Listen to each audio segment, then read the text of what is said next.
are going to discuss very important topic of this chapter, which is the relative velocity.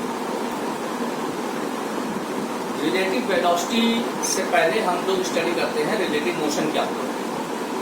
ठीक है, relative motion के concept को समझने से पहले हम थोड़ा सा रेस्ट और मोशन पर बात कर लेते हैं, जो कि ऑलरेडी हम लोग डिस्कस कर चुके हैं पहले ही।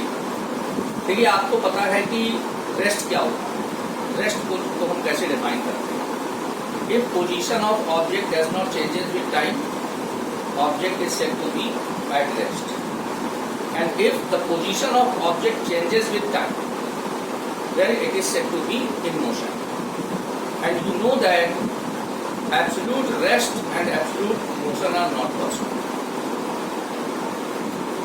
It means rest and motion are relative terms.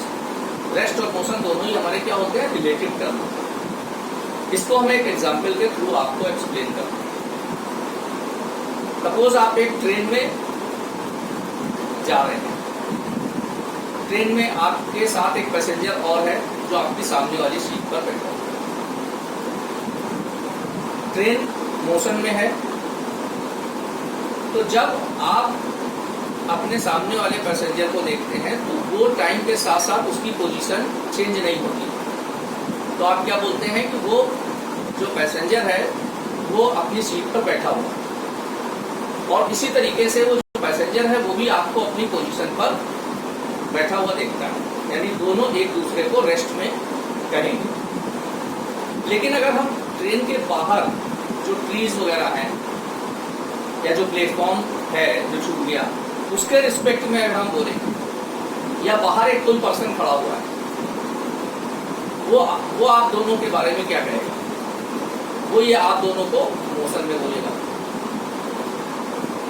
इसके अलावा जब ट्रेन आपकी आगे जा रही होती है तो आप ये देखते हैं कि बाहर के जो ट्रीज वगैरह हैं या जो कोई पर्सन ऑब्जर्वर बाहर खड़ा हुआ है, तो जब ट्रेन आपकी आगे जाती है तो वो आपको पीछे की तरफ छूटता हुआ दिखाई देता है। तो ऐसा नहीं होता है कि वो आप आगे जा रहे हैं तो वो पीछे जाने लगता है, लेकिन जब आपकी ट्रेन आगे जा रही होती है तो वो आपको पीछे छूटता हुआ दिखाई देता है जब आप उसको देखते हो। इसी चीज को आज हम रिलेटिव मोशन में एक्सप्लेन करने वाले हैं।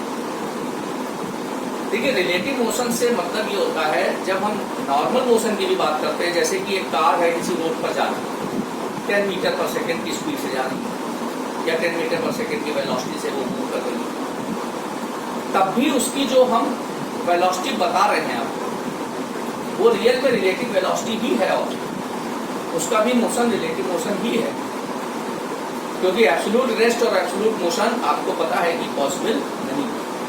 लेकिन तब ये रिलेशन इसकी वेलोसिटी का किसके साथ निकाला जा रहा है? ग्राउंड के साथ। क्योंकि हम जब अभी ट्रेन की बात कर रहे थे तो ट्रेन में जो पैसेंजर था आपके साथ में, उसको आप रेस्ट में कह रहे थे, लेकिन जो बाहर ट्रेन के बाहर जो प्लेटफॉर्म पर ऑब्जर्व पर्सन है वो उसको मोशन में कहेगा और आपको भी मोशन में कहेगा। तो एक ही ऑब्जेक्ट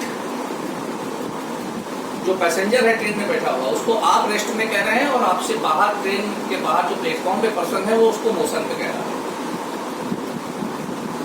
तो दोनों का फ्रेम ऑफ रेफरेंस अलग है। तो इम्पॉर्टेंट बात ये होती है कि किस फ्रेम ऑफ रेफरेंस के रिस्पेक्ट में हम ऑब्जेक्ट की पोजीशन को बता रहे हैं। तो सबसे पहले हमें किसी भी ऑब्जेक्ट की पोजीशन को या वेलोसिटी को या एक्सीलरेशन को रिप्रेजेंट करने के लिए पहले फ्रेम ऑफ रेफरेंस का पता होना जरूरी है कि किस फ्रेम ऑफ रेफरेंस के रिस्पेक्ट में हम बता रहे हैं।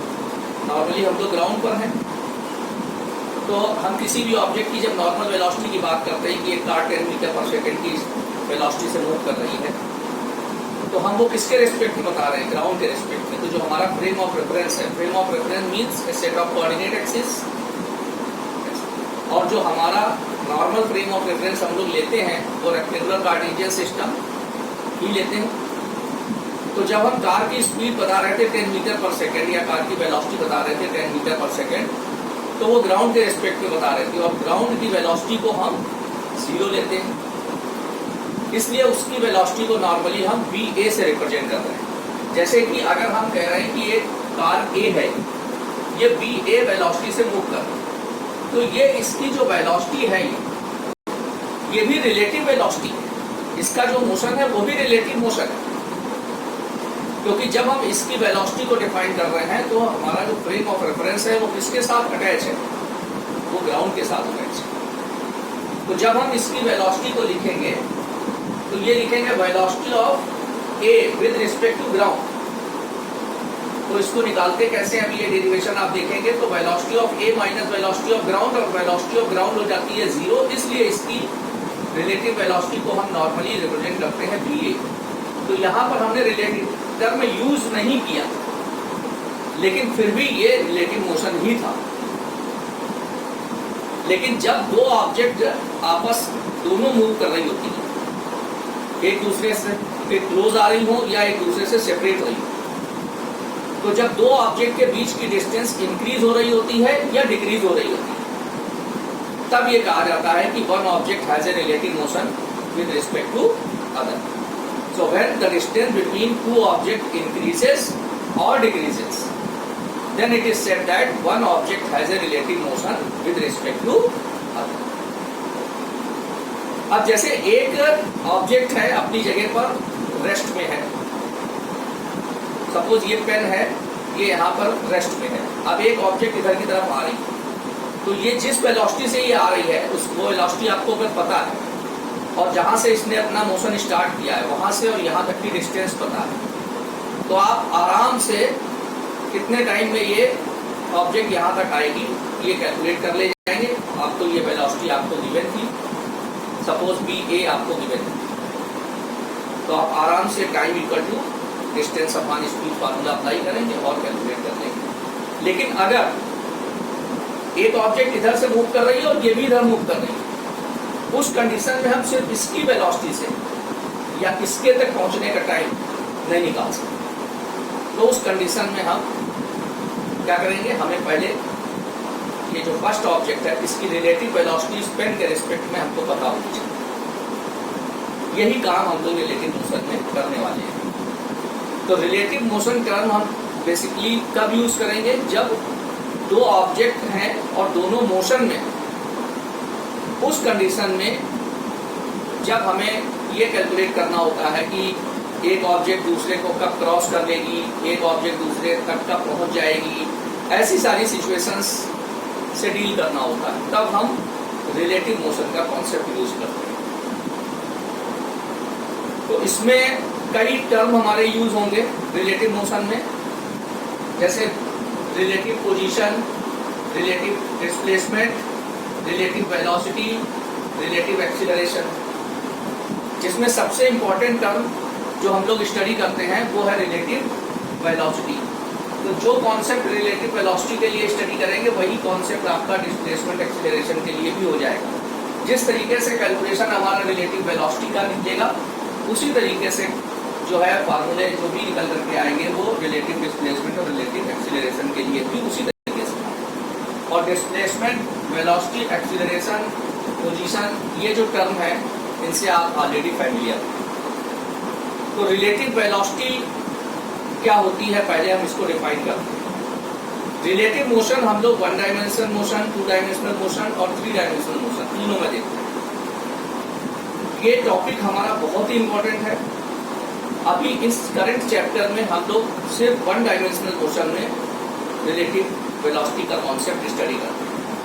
फिर जब हम इस नेक्स्ट चैप्टर में मूव करेंगे मोशन इन ए प्लेन में, वहाँ पर हम इस कॉन्सेप्ट को फिर से पढ़ेंगे थोड़ा सा वेक्टर मेथड से। फिलहाल अभी 1 डायमेंशनल मोशन में हम लोग इसको स्टडी करते हैं। तो यहाँ पर एक एग्जांपल हम लोग ले लेते हैं। Suppose we have 2 object 1 and 2, they are moving in the same direction with a constant velocity v1 and v2। ये ऑब्जेक्ट 1 है, ये ऑब्जेक्ट 2 है। ये v1 कांस्टेंट वेलोसिटी से राइट साइड मूव कर रही है और ये v2 वेलोसिटी से राइट साइड मूव कर रही है।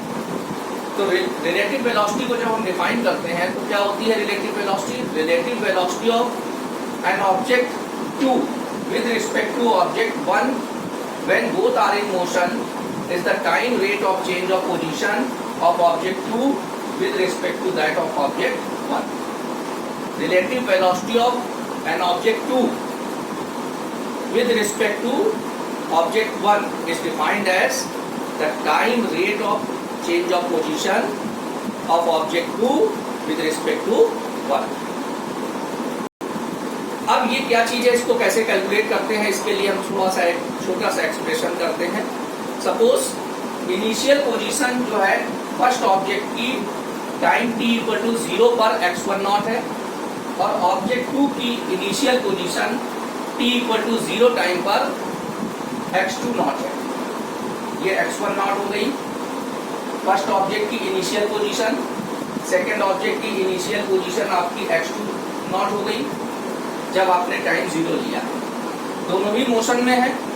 After some time its position becomes x1t and x2t। इनकी दोनों की पोजीशन क्या हो जाएगी, x1t और x2t हो जाएगी। दोनों कांस्टेंट वेलोसिटी से मूव कर रही हैं, तो फर्स्ट का एक्सीलरेशन a1 0 है, सेकंड का भी एक्सीलरेशन a2 0 है। तो आफ्टर टाइम t इनकी नई पोजीशन क्या हो जाएगी, तो नई पोजीशन निकालने के लिए फर्स्ट ने जो डिस्टेंस कवर की होगी t टाइम में, और सेकंड ने जो t टाइम में डिस्टेंस कवर की होगी, उस डिस्टेंस को उनकी इनिशियल पोजीशन में ऐड कर देंगे तो हमें फाइनल पोजीशन मिल जाएगी। तो हम फाइनल पोजीशन लिखेंगे फर्स्ट ऑब्जेक्ट की आफ्टर टाइम t, तो ये होगी x1t इक्वल टू होगा x1 नॉट, ये इनिशियल पोजीशन हो गई फर्स्ट ऑब्जेक्ट की, plus v1t plus half a1t square. ये v1t plus half a1t square क्या है, distance covered by first object in time t। अब यहाँ पर देखिए a1 क्या है, 0 है। क्यों 0 है, क्योंकि फर्स्ट ऑब्जेक्ट हमारी कांस्टेंट वेलोसिटी से मूव कर रही थी, तो एक्सीलरेशन क्या होगा, 0। तो जब हम यहाँ पर a1 को 0 सब्स्टिट्यूट कर देंगे तो हमारी फर्स्ट ऑब्जेक्ट की आफ्टर टाइम t पोजीशन आ जाएगी x1t equal to x1 not plus v1t। इसी तरीके से जब हम सेकेंड ऑब्जेक्ट की फाइनल पोजीशन निकालेंगे तो वो होगी x2 not plus v2t plus half a2t square, और यहाँ पर हो जाएगा a2 इक्वल टू 0, क्योंकि सेकेंड ऑब्जेक्ट की हमारी कांस्टेंट वेलोसिटी से मूव कर रही थी। तो ये a2 0 हो जाएगा, तो इसकी भी आफ्टर टाइम t पोजीशन आ जाएगी x2 नॉट प्लस v2t। यहाँ पर ये x2t। अब इनकी पोजीशन में जो चेंज आया हमको निकालना चाहेंगे, तो सेकंड इक्वेशन से फर्स्ट इक्वेशन को माइनस कर देते हैं। तो जब आप यहाँ से माइनस करेंगे तो x2t माइनस x1t, ये हो गया देखिए x2t माइनस x1t। इधर से इक्वेशन 2 से इक्वेशन 1 को माइनस करेंगे तो x2 not minus x1 not यहाँ से आ जाएगा। इससे इसको माइनस करेंगे तो इससे जब इसको माइनस कर रहे हैं तो इन दोनों में t कॉमन है, तो यहाँ से हो जाएगा v2 minus v1 into t. तो फाइनल एक्सप्रेशन हमारा ये आ जाएगा x2t minus x1t equal to x2 not minus x1 not plus v2 minus v1 into t. अब ये दोनों टर्म हम इस साइड ट्रांसफर कर देते हैं, तो ये देखिए ये कर दिया ट्रांसफर, ये इधर आएगा माइनस हो जाएगा और ये इधर आएगा प्लस हो जाएगा, बाकी ये ऐसे ही लिखा हुआ। अब इसमें से x2 के जो टर्म्स हैं दोनों एक साथ कर लेते हैं और x1 के दोनों टर्म्स एक साथ कर लेते हैं। तो देखिए ये हो गया x2t माइनस x2 नॉट, फिर इन दोनों में इसको पहले लिख लेते हैं, तो माइनस जब बाहर लगाएंगे तो ये तो यहाँ x1t रहेगा और ये प्लस वाला यहाँ माइनस हो जाएगा, क्योंकि जब ये ब्रैकेट खुलेगा तो ये यही जाएगा। इक्वल टू हो गया v2 minus v1 into t.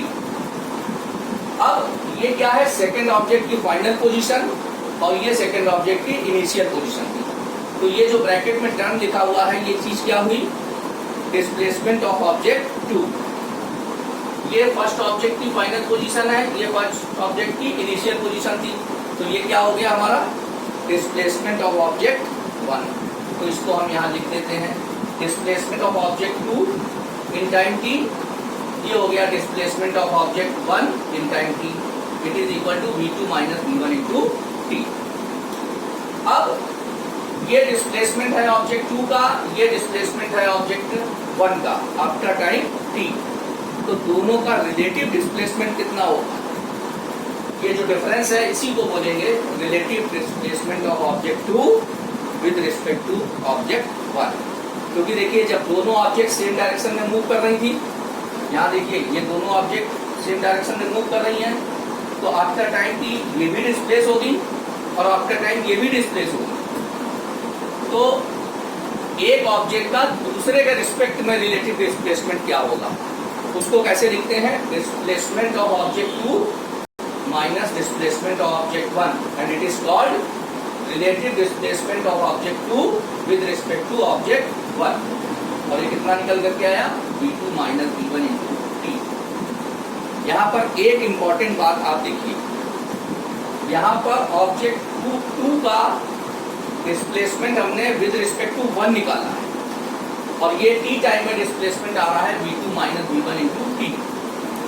तो अगर इसमें हम t की वैल्यू 1 सेकेंड कर दें तो हम देखेंगे कि 1 सेकेंड में सेकेंड ऑब्जेक्ट फर्स्ट ऑब्जेक्ट के कंपैरिजन में कितनी डिस्प्लेस हो गई है। कितनी डिस्प्लेस हो गई निकल करके आएगी? v2 माइनस v1, क्योंकि t की वैल्यू यहाँ पर 1 कर देंगे तो सेकंड का फर्स्ट के रिस्पेक्ट में पर सेकंड कितना डिस्प्लेसमेंट होता है? v2 minus v1। ये बात अपने माइंड में रखिएगा, काम आएगी न्यूमेरिकल्स। 1 सेकंड में सेकंड ऑब्जेक्ट का फर्स्ट के रिस्पेक्ट में कितना रिलेटिव डिस्प्लेसमेंट होगा? v2 minus v1। तो पर सेकंड जो रिलेटिव डिस्प्लेसमेंट होगा सेकंड ऑब्जेक्ट का फर्स्ट के रिस्पेक्ट में, वो क्या हो जाएगा? रिलेटिव वेलोसिटी, क्योंकि डिस्प्लेसमेंट अपॉन टाइम क्या होता है? वेलोसिटी होता है। तो relative displacement of object 2 with respect to object 1, जो कि ये हुआ, और इसको टाइम टी से हमने डिवाइड कर दिया, तो ये टाइम टी को हम इधर डिनोमिनेटर में ले आएंगे, तो ये बचेगा क्या? v2 minus v1। इसको हम लोग लिख सकते हैं relative velocity of object 2 with respect to object 1। और इसी को हमने डेफिनेशन में बोला था, relative velocity of object 2 with respect to 1 is defined as the time rate of change of position of object 2 with respect to 1। तो इसको मैं लिखते कैसे हैं? v21 relative velocity of 2 with respect to 1, जिसके रिस्पेक्ट में निकालना है उसको आगे लिख रहे हैं और जिसकी निकालना है उसको पहले लिख रहे हैं। तो हम रिलेटिव वेलोसिटी किसकी निकाल रहे थे? सेकेंड की। तो सेकंड के लिए हमने 2 पहले लिखा और किसके रिस्पेक्ट में निकाल रहे थे? फर्स्ट के रिस्पेक्ट में, तो फर्स्ट की तो हमने आगे लिखा और ये हमारा निकल करके कितना आया? v2 minus v1। तो relative velocity of 2 with respect to 1 is equal to relative velocity of second minus relative velocity of first. Similarly we can also write relative velocity of 1 with respect to object 2 is equal to v1 minus v2। तो यहाँ पर देखिए इसको लिखेंगे v12 equal to v1 minus v2। अब देखिए जब 1 का निकालना है तो 1 की वेलोसिटी यहाँ पहले और 2 के रिस्पेक्ट में निकालना है तो 2 की आगे। तो ये फॉर्मूले लर्न करने का सबसे अच्छा तरीका आपको बताया जा रहा है कि रिलेटिव वेलोसिटी जिसकी निकालेंगे उसकी वेलोसिटी पहले रहेगी और जिसके रिस्पेक्ट में निकालेंगे उसकी वेलोसिटी माइनस करके आगे रहेगी। तो यहाँ पर कोई कंफ्यूजन नहीं होना चाहिए और कभी कोई भूल नहीं होनी चाहिए। हमेशा माइंड में कॉन्सेप्ट ये डिफरेंस का ही होना चाहिए। और जब हम ये फार्मूले अप्लाई करते हैं तो रिलेटिव मोशन को जब हम कंसीडर करते हैं तो रिलेटिव मोशन में चाहे हम रिलेटिव डिस्प्लेसमेंट निकालें, चाहे रिलेटिव वेलोसिटी निकालें, चाहे हम रिलेटिव एक्सीलरेशन निकालें, हम एक डायरेक्शन को पॉजिटिव डायरेक्शन ले लेते हैं और उसके अपोजिट डायरेक्शन क्या होगी? हमारी नेगेटिव हो जाएगी। वेलोसिटी आपको पता है कि वेक्टर क्वांटिटी है तो साइन कन्वेंशन इसमें रहेगा ही रहेगा। पॉजिटिव डायरेक्शन जो आपने कंसीडर की है उस डायरेक्शन में जब कोई भी चीज़ मूव कर रही है उसकी वेलोसिटी हम यहाँ पॉजिटिव साइन के साथ लेंगे और अपोजिट डायरेक्शन में जो मूव कर रही होगी उसकी वेलोसिटी क्या लेंगे? हम निगेटिव के साथ लेंगे। तो ये पॉजिटिव निगेटिव अगर कोई भी आपको डायरेक्शन स्पेसिफाई नहीं की है क्वेश्चन तो नॉर्मल जो हमारे कार्टेशियन सिस्टम में डायरेक्शन हम लोग लेते हैं जैसे उसी तरीके से लेंगे। जैसे यहाँ पर देखिए ये हमारा एक्स एक्सिस वाई एक्सिस हमने शो की हुई है। ओरिजिन से राइट साइड आप जब चलते हैं तो पॉजिटिव लेते हैं, लेफ्ट साइड निगेटिव, ऊपर की तरफ पॉजिटिव और नीचे की तरफ निगेटिव। तो ये sign convention normal sign convention है, आप इसको बदल भी सकते हैं। या किसी क्वेश्चन में इसको कहा भी जा सकता है, ये ऐसा भी हो सकता है कि लेफ्ट साइड में वेलोसिटी पॉजिटिव ली जाए, या कहा जाए तो ऑटोमेटिक राइट साइड में नेगेटिव हो जाए। अगर कुछ नहीं कहा जा रहा तो राइट साइड पॉजिटिव ले लीजिए, लेफ्ट साइड नेगेटिव ले लीजिए, वो आपके अकॉर्डिंग साइन कन्वेंशन चलेगा। नॉर्मली अगर कुछ भी नहीं दिया है तो हम यही अडॉप्ट कर लेंगे। तो अब हम रिलेटिव वेलोसिटी का एक छोटा सा कैलकुलेशन देखते हैं, जिससे ये कॉन्सेप्ट थोड़ा और क्लियर होगा। यहाँ पर देखिए क्या है कि दो कार हैं, एक कार ये है, एक कार बी, एक ए हो गई, एक बी हो गई। दोनों सेम डायरेक्शन में मूव कर रही हैं। दोनों का इनिशियल सेपरेशन जो है 20 मीटर। अगर हम थोड़ी देर के लिए ये मान लें कि जो फर्स्ट कार है हमारी, ये 10 मीटर पर सेकेंड की वेलोसिटी से मूव कर रही है राइट साइड, और सेकेंड को हम ये मान करके चल रहे हैं कि 6 मीटर पर सेकेंड की वेलोसिटी से राइट साइड मूव कर रही है। तो रिलेटिव वेलोसिटी अगर हम ए की निकालेंगे विद रिस्पेक्ट टू बी, तो हमारा जो ये कॉन्सेप्ट आया है रिलेटिव वेलोसिटी का निकल करके, इसके अकॉर्डिंग हम क्या लिखेंगे, v A minus v B. Right side में डायरेक्शन को हमने पॉजिटिव कंसीडर किया है, दोनों ही राइट साइड में मूव कर रही हैं कार, तो दोनों की वेलोसिटी क्या होगी, पॉजिटिव कंसीडर करेंगे हम।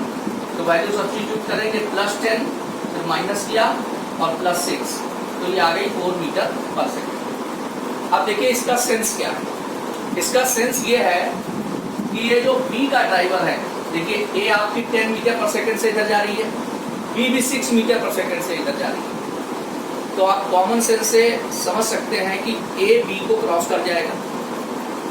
अब जब ए बी को क्रॉस करेगा तो बी का जो ड्राइवर है वो ए कार को आगे जाते हुए देखेगा, लेकिन क्या 10 मीटर पर सेकेंड की स्पीड वेलोसिटी से जाते हुए देखेगा? नहीं।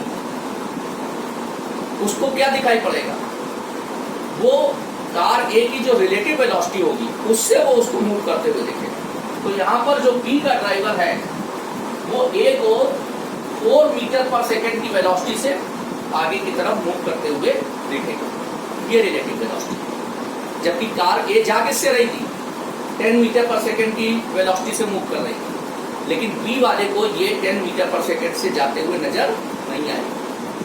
किस वेलोसिटी से मूव करते हुए नजर आएगी, 4 मीटर पर सेकेंड की वेलोसिटी से मूव करते हुए नजर आएगी, क्योंकि वो खुद भी तो मोशन कर रहा है। ये रीजन हुआ, ये डिफरेंस हुआ नॉर्मल जब हम वेलोसिटी का कॉन्सेप्ट ले रहे हैं ग्राउंड के रिस्पेक्ट में, और जब यहाँ दोनों मूविंग बॉडी के कॉन्सेप्ट के सेंस में ले रहे हैं। अब इसी तरीके से हम अगर कैलकुलेट करते हैं relative velocity of B with respect to A, तो relative velocity of B with respect to A लिखा जाएगा वी बी ए। अब V B minus B A according to concept, B की वेलोसिटी निकाल रहे हैं विद रिस्पेक्ट टू ए, तो B की पहले लिखेंगे माइनस करके ए की बाद में लिखेंगे, तो we B minus B A. अब बी की वेलोसिटी है +6, तो राइट साइड मूव कर रहा था, और ए की भी वो भी राइट साइड मूव कर रहा है, तो +6, तो ये आ गया -4। अब यहाँ पर क्या हो रहा है, रिलेटिव वेलोसिटी नेगेटिव आ गई। रिलेटिव वेलोसिटी नेगेटिव आने का मतलब है डायरेक्शन अपोजिट हो जाएगी, क्योंकि वेलोसिटी आपकी वेक्टर क्वांटिटी है। तो यहाँ क्या होगा, जो ए का ड्राइवर है, ए का ड्राइवर जब पीछे मुड़ के देखेगा तो उसको बी कार जो है पीछे छूटती हुई दिखाई देगी। किस वेलोसिटी से, 4 मीटर पर सेकेंड की वेलोसिटी से उसको पीछे की तरफ छूटती हुई दिखाई देगी, क्योंकि ए बी को क्रॉस करके आगे निकल गया। अब जब ए आगे निकल गया तो ए का ड्राइवर जब पीछे मुड़ के देखेगा तो उसको बी कार जो है पीछे जाती हुई दिखाई देगी। तो जैसे ट्रेन में हम लोग बैठे होते हैं और विंडो से बाहर देखते हैं, तो हमें जो ट्रीज वगैरह हैं वो पीछे की तरफ छूटते हुए दिखाई देते हैं। तो ये किस वजह से आपको ऐसा लग रहा है, रिलेटिव मोशन की वजह से लग रहा है। बात समझ में आ गई कि नहीं आ गई? तो ये माइनस साइन आपको ये इंडिकेट कर रहा है कि बी का कार ए का जो ड्राइवर है वो बी को जब पीछे मुड़ के देखेगा तो 4 मीटर पर सेकेंड की वेलोसिटी से उसको पीछे जाते हुए। इसी का एक अपोजिट केस हम लोग ले लेते हैं। एक कार राइट साइड जा रही है, एक सामने से आ रही है बी से, बी इधर आ रही है, ए इधर जा रही है। वैल्यूज वही ले लेते हैं, 10 मीटर पर सेकेंड और 6 मीटर पर सेकेंड।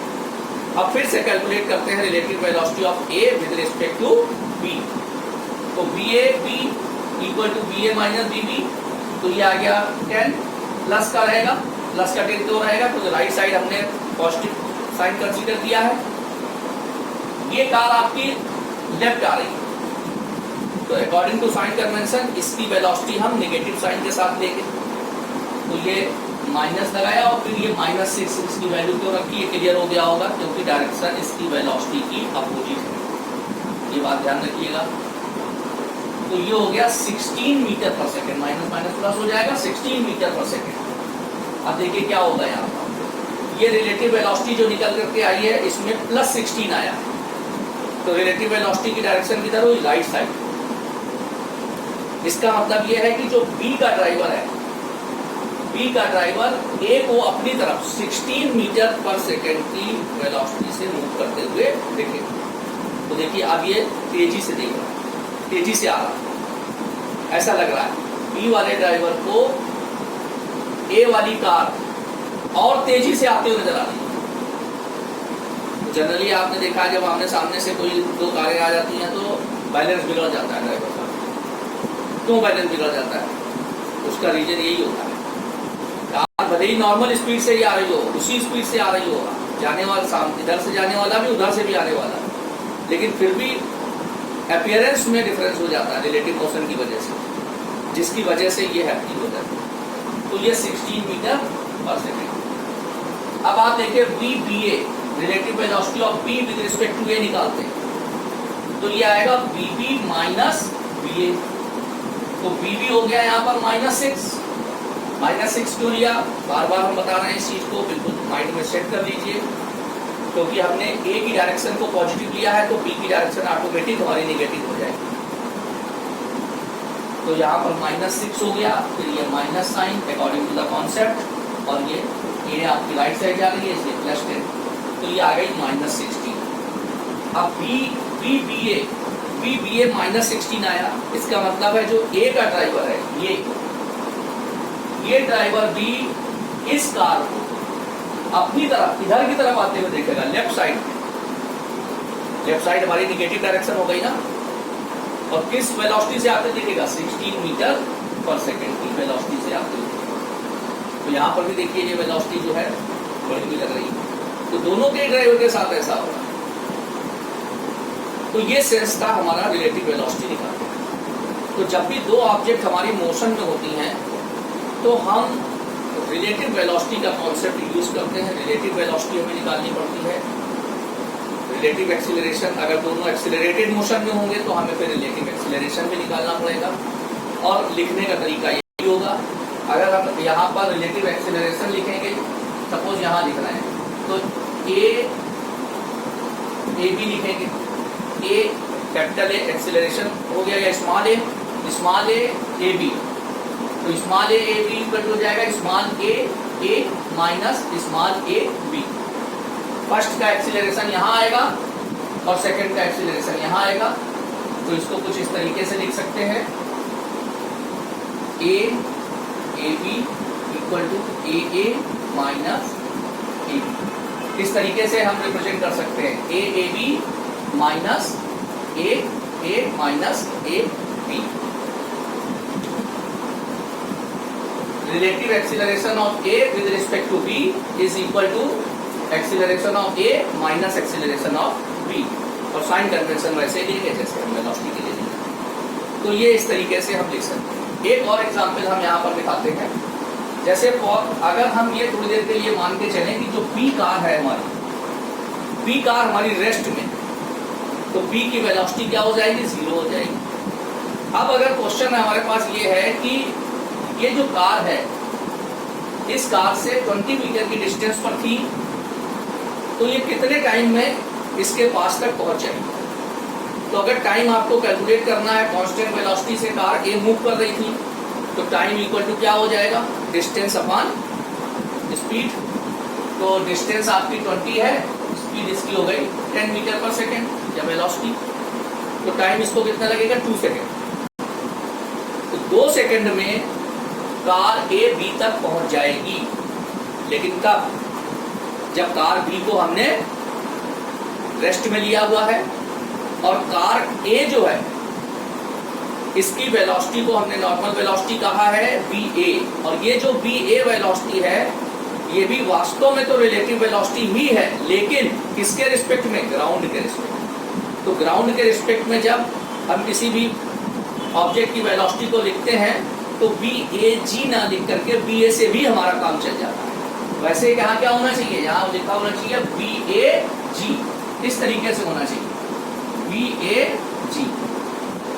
तो vag क्या होगा? va माइनस vg, और vg क्या हो गया? 0। इस तरीके से ये देखिए vag equal to va minus vg, और ग्राउंड की वेलोसिटी को हम लोग 0 लेते हैं तो ये हमारा हो जाता है v। इसी वजह से यहाँ पर vag ना लिख करके va। तो जब हमें ग्राउंड के रेस्पेक्ट में कार a की वेलोसिटी गिवन थी और कार b हमारी रेस्ट में थी, तो कार a b तक 2 सेकंड में पहुंच गई। ये एक बात हो गई। अब दूसरी बात देखते हैं कि अगर हम कह रहे हैं दोनों मूव कर रही हैं, सेम डायरेक्शन में मूव कर रही हैं, तो अब हम ये टाइम का फार्मूला डायरेक्ट ये नहीं लगा सकते कि कितने टाइम में इसको ये ए कार जो है बी को कैच कर लेगी या उस तक पहुंच जाएगी। क्योंकि अगर हमने ये कहा कि ये 2 सेकंड में वहां तक पहुंचेगी, तो 2 सेकंड में ये उस पोजीशन तक तो पहुंच जाएगी, लेकिन ये यहाँ से मूव कर चुकी होगी आगे, तो कार ए कार बी को पकड़ नहीं पाएगी, कार ए कार बी को पकड़ नहीं पाएगी। तो अब यहाँ पर जब इस तरीके का कैलकुलेशन करना होता है कि जब दोनों कार मूविंग होगी, चाहे सेम डायरेक्शन में हो चाहे अपोजिट डायरेक्शन में, तो उस सिचुएशन में पहले हमें क्या करना पड़ेगा? रिलेटिव वेलोसिटी निकालना। तो जब दोनों मोशन में होंगे तो टाइम निकालने के लिए हमें पहले रिलेटिव वेलोसिटी निकालनी पड़ेगी, जो कि हमने यहाँ कैलकुलेट करके रखी हुई है। तो VAB हमने निकाला 10 - 4 मीटर पर सेकेंड। VAB किया VA minus VB 10 - 6 4 meter per second. तो अब जब हम टाइम निकालेंगे तो टाइम इक्वल टू होगा distance upon relative velocity of A with respect to B। तो डिस्टेंस हमारी कितनी थी? 20, और रिलेटिव वेलोसिटी A की विद रिस्पेक्ट टू B कितनी निकल के आ रही है? 4 मीटर पर सेकेंड। तो टाइम कितना लगेगा? 20/4 मीन्स 5 सेकेंड। मतलब कार A को कार B तक पहुंचने में कितना टाइम लगेगा? 5 सेकेंड लगेगा। आप ऐसे भी देख सकते हो, अभी जब हमने यहाँ पर आपको बताया था कि 1 सेकेंड में रिलेटिव, तो दोनों ऑब्जेक्ट का कितना आएगा? v2 minus v1। तो यहाँ पर relative velocity 4 meter per second आ रही है A की विद रिस्पेक्ट टू B। तो इसका सेंस क्या था? इसका सेंस ये था कि 1 सेकेंड में कार A ने B की तरफ 4 मीटर की डिस्टेंस कवर कर दी। तो 1 सेकेंड में 4 मीटर की डिस्टेंस कवर की है, 4 मीटर की डिस्टेंस कवर की है, तो 20 मीटर की डिस्टेंस कितने सेकेंड में कवर होती है? ऑटोमेटिक 5 सेकेंड में कवर होती है। तो आप देखिए, नॉर्मल कैलकुलेशन के पॉइंट ऑफ व्यू से चलें, मतलब नॉर्मल ढंग से उसको समझ के चल रहे हैं, और रिलेटिव वेलोसिटी कैलकुलेट करके हमने टाइम को कैलकुलेट करा, तो कॉन्सेप्ट हमारा मैच कर रहा है कि नहीं मैच कर रहा है।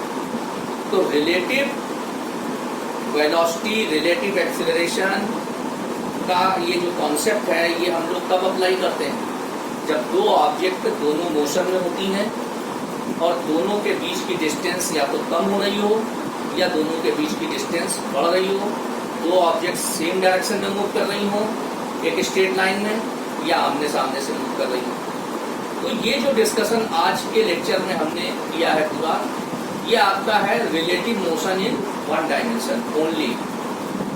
नेक्स्ट चैप्टर में जब हम मोशन इन ए प्लेन में जाएंगे, तब ये रिलेटिव वेलोसिटी का कॉन्सेप्ट हम लोग फिर से पढ़ेंगे, और रिलेटिव मोशन के कॉन्सेप्ट में बड़ी ही इंपॉर्टेंट प्रॉब्लम आती हैं 2 डायमेंशन में भी और 1 डायमेंशन में। और ये टॉपिक आपका किसी भी कंपटीशन के लिए, किसी भी कॉम्पिटिटिव एग्जाम के लिए बहुत ही ज़्यादा इम्पोर्टेंट है। तो इस आर्टिकल पर आपको दोनों चैप्टर में फोकस करना है, 1 डायमेंशनल मोशन में भी और 2 डायमेंशनल मोशन में। एक बार फिर से हम इसको ब्रीफ में रिवाइज करते हैं कि रिलेटिव मोशन क्या है। When two objects are in motion and the distance between the two objects increases or decreases, then it is said that one object has a relative motion with respect to second. Similarly, we can say second object also have a relative motion with respect to first. First का भी second के respect में relative motion होगा और second के पास भी एक रिलेटिव मोशन है with respect to first. Relative velocity calculate करने का सिंपल सा एक रिलेशन है, बहुत छोटा सा ये कॉन्सेप्ट है। एक ही फार्मूला आपको माइंड में सेट करके रखना है कि relative velocity of object 2 with respect to 1 equal to v2 minus v1, और यहाँ पर भी relative velocity of 1 with respect to 2 is equal to v1 minus v2। अब वेलोसिटी आपकी वेक्टर क्वांटिटी है, तो वन डायमेंशनल मोशन में तो सिर्फ आपकी दो ही डायरेक्शन पॉसिबल होती हैं, एक राइट एक लेफ्ट। अगर एक राइट लेंगे तो दूसरी लेफ्ट होगी, एक ऊपर होगी तो एक नीचे होगी। जब हम टू डायमेंशनल मोशन में इसको जाएंगे तो इसको थोड़ा वेक्टर के कॉन्सेप्ट से स्टडी करेंगे, और उस कंडीशन में हम यहाँ पर वेक्टर साइन लगाएंगे, यहाँ पर भी वेक्टर साइन लेंगे और यहाँ पर भी वेक्टर साइन लेंगे। तो दो वेक्टर्स को सब्ट्रैक्ट करने का जो मेथड होगा, उस मेथड को यूज करके हम रिलेटिव वेलोसिटी फिर टू डायमेंशनल मोशन में फिर से ये कॉन्सेप्ट स्टडी करेंगे। तो फिलहाल यहाँ पर ये आपका कॉन्सेप्ट एक बार वन डायमेंशनल मोशन के लिए हम एंड कर रहे हैं। Thank you.